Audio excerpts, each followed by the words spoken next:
Hi friends, క్షణాలలో tiffin ready అవ్వాలి అంటే ఇది ఫాలో అవ్వండి. అటుకుల ఉప్మా.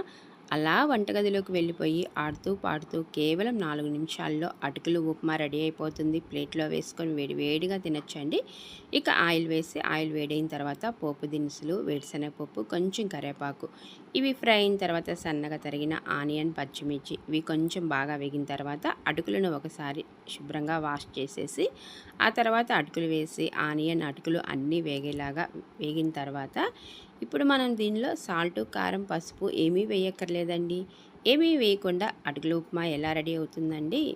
ఏమీ లేదు. అటుకులు ప్యాకెట్లో మనకి మసాలా ప్యాకెట్ ఉంటుందన్నమాట. మ్యాగీ ప్యాకెట్లో లాగా ఈ మసాలా ప్యాకెట్లో మనకి సాల్టు, కారం, పసుపు, మసాలా అన్నీ మిక్స్ అయి ఉంటాయండి. జస్ట్ అలాగా ప్యాకెట్లోని మసాలా చల్లితే అటుకుల ఉప్మా చిటికెలో రెడీ. దీని మీద లెమన్ కొంచెం చల్లాము అంటే సూపర్ టేస్టీగా ఉండే